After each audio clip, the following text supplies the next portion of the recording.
क्या आपकी भी शादी होने वाली है या आप अभी नई नई बहू बन के ससुराल आई हैं? क्या आप मेकअप ट्यूटोरियल्स देखने में और कपड़ों के डिज़ाइन सेलेक्ट करने में लगी हुई हैं? क्योंकि अक्सर जब किसी लड़की की शादी होने वाली होती है तो वो अपना बहुत सारा वक्त मेकअप सीखने में ही गुजारती है, किस दावत पर कैसा लगना है। और ज़ाहिर है ये भी बहुत ज़रूरी है, हर लड़की का ये ख्वाब होता है कि वो अपनी नई ज़िंदगी में सबसे ज़्यादा प्यारी लगे और तारीफ समेटे। लेकिन कुछ बातें जो कोई नहीं सिखा सकता आपको, और वो है प्रैक्टिकल ज़िंदगी में कैसे चलना है, लोगों को कैसे पहचानना है, और सबसे बढ़कर अपने नए घर में अपनी इज्जत और अपने वक़ार के साथ और ज़हनी सुकून के साथ कैसे सेट रहना है। आज की वीडियो में मैं आपको वो बातें बताने लगी हूँ कि कैसे आपको एक छोटी सी आपकी एक जज्बाती गलती आपका इमेज ससुराल वालों की नज़र में ख़राब कर सकती है। तो अगर आप अपनी नई ज़िंदगी को कांटों की सेज नहीं बल्कि सुकून का गहवारा बनाना चाहती हैं तो मेरी ये वीडियो एंड तक लाजमी देखिएगा। शादी के शुरू के चंद दिन आपके लिए बहुत हसास होते हैं। आप ये चाहेंगी कि आप सबके काम आएँ, सबके हमदर्द बन जाएँ। इस चक्कर में आप सबकी हाँ में हाँ मिलाने लगेंगे। आपको लगेगा कि आप रिश्ता जोड़ रही हैं, लेकिन हकीकत में आप अपने ही लिए गड्ढा खोद रही होती हैं।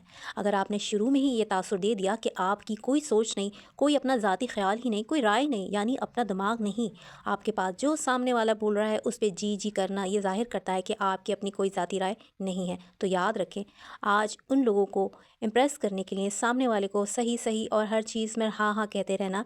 कल जब आप अपनी राय किसी भी बारे में देंगी तो वो इसको थर्ड क्लास कैटेगरी में तस्वुर करके फेंक देंगे।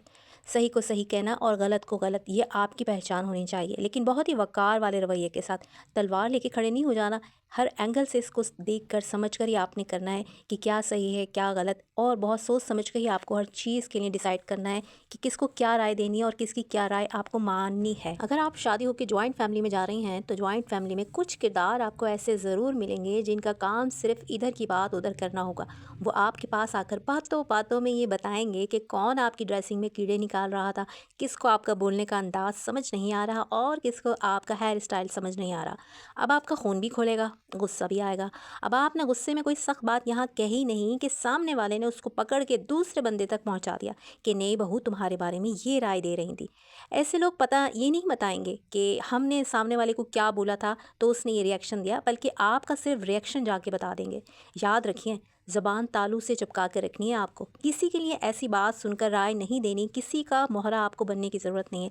बल्कि ऐसे लोगों को आइंदा इस हरकत से रोकने के लिए ये कह दीजिए, ठीक है मैं बात करती हूँ उनसे डायरेक्ट। देखेंगे आप, ऐसे शख्स के तोते उड़ जाएंगे, आइंदा के लिए तौबा करके गायब हो जाएगा और आइंदा कभी आएगा ही नहीं कि आपके पास अगर कोई बात किसी की लेके जाएँ तो आप इतनी जिगर वाली लड़की हैं कि फ़ौरन बात क्लियर करने के लिए मैदान में आ जाएंगी। और ये पॉइंट तो मैं कहूँगी कि सोने की तार से लिखने वाला है, अपने पल्लू से बांध लीजिए। सुकून में अगर रहना है आपको वहाँ पर तो पराए फड्डे में कभी टांग ना अड़ाएं। सास नंद की मुँहमारी हो रही हो या दो भाइयों में बहस हो रही हो, देवरानी जेठानी या सास की उनके साथ कोई हुज्जतबाजी चल रही है, कोई ज़रूरत नहीं है किसी का भी वकील बनने की।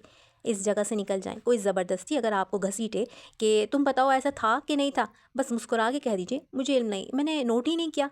ये जुमला आपकी ढाल बन जाएगा। बाज़ लड़कियां इस तरह के घरेलू फड्डों में ना वकील बनकर अपनी टांग अड़ाकर शौहर की नज़रों में भी अपनी पोजीशन ख़राब कर लेती हैं। जब आप किसी की दूसरों की झगड़ों का हिस्सा बनने की कोशिश करेंगी तो शौहर ये समझते हैं कि आप सुकून के बजाय फसाद ला रही हैं, और फिर आप अपनी किसी मुश्किल वक्त में शौहर का साथ देने के बजाय शौहर आपके पीछे हट जाएंगे और ये कह देंगे कि तुम्हें ही शौक था दूसरों के फड्डों में पड़ने का, तो अब अपना मसला भी खुद ही सॉल्व कर लो, खुद ही निपटो भाई, मैं नहीं जानता। घर में साथ रहते इन लोगों को बदलने की, करीब करीब लाने की कोशिश हरगिज़ ना करें और ना ही इसमें अपना सहनी सुकून बर्बाद करें। ये लोग आपके आने से पहले बरसों से एक साथ हैं, एक ही थाली में खा रहे हैं और आपस के इन रवैयों के अच्छी तरह आदी भी हो चुके होते हैं। इन्हें सियासत और मुनाफत के सारे दाव पेच आते हैं। आपका दिल और दिमाग इन चीज़ों से अभी साफ़ है। आप कहीं भी इनके साथ फिट होकर नहीं बैठ सकेंगी और ना ही आपको ज़रूरत है इनके साथ कहीं फिट होने की।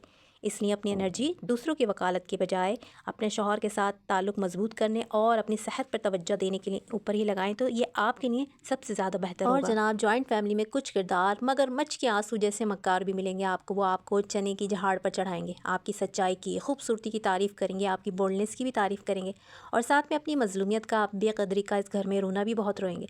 आप हरगिज़ जज्बाती होकर उनको कदर दिलवाने के लिए जिहाद पे निकलने की मत सोचेंगे, क्योंकि दो हाथ, दो आंखें, दिमाग, कान, नाक, मुंह सब अल्लाह ने उनको दिए हैं। शऊर भी सलामत है उनका। उसे पता है कि जुल्म हो रहा है उसके साथ, तो खुद करे अपने लिए कुछ।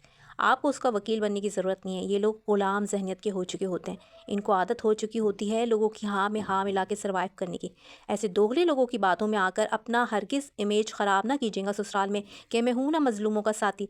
और अगर चलें आपने आवाज़ उठा भी ली उस मजलूम के लिए, सबके सामने ये मजलूम कह देगा मैंने तो ऐसी बात कोई कही नहीं, اور اگر مان بھی لیں تو بولے گا وہ تو میں نے ایسے ہی بول دی تھی، آپ جذباتی ہو گئی زیادہ، اور لوگ کہیں گے یہ نئی دلہن تو بہت تیز لڑاکا تیار ہے۔ بھائی میری بہنوں، وقار کے ساتھ سسرال میں رہنا ہے تو بس میری ان باتوں کو پلو سے باندھ لیجئے اور اچھی طرح سمجھ لیجئے کہ کس سمجھداری اور دانش مندی کے ساتھ آپ نے لوگوں کے ساتھ رہ کر اپنا امیج اچھا ہی رکھنا ہے۔ یاد رکھیے، سسرال میں آپ کی خاموشی آپ کی بے بسی نہیں ہونی چاہیے، بلکہ لوگوں کو ڈیل کرنے کی دانش مندی ہونی چاہیے۔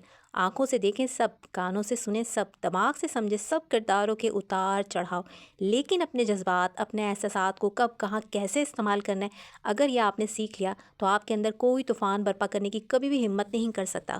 آپ کا ریئیکشن اور آپ کی زبان آپ کے کنٹرول میں ہونی چاہیے۔ زبان ایسی چیز ہے جو سب سے آخر میں جس کا داؤ کھیلنا ہوتا ہے۔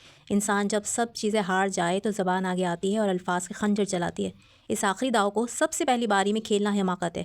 اگر میری بات دل کو لگے تو میری ویڈیو کو لائک اور میرے چینل کو سبسکرائب کرتے جائیں، اور میری ویڈیو کسی ایسی بہن یا بیٹی کو بھی ضرور شیئر کر دیجیے جس کی ابھی نئی نئی شادی ہوئی ہے یا ہونے والی ہے، کہیں وہ پریشان ہو کر رشتے کی ان جال میں پھنس کر اپنا ذہنی سکون نہ کھو بیٹے۔ اور آپ مجھے کمنٹس باکس میں ضرور بتائیں کہ کیا آپ کے ساتھ کبھی ایسا ہوا کہ آپ نے کسی پرائے پھڈے میں کسی کی وکالت کرنے کے لیے ٹانگ اڑائی اور وہ نیکی آپ ہی کے گلے پڑ گئی۔ جزاک اللہ۔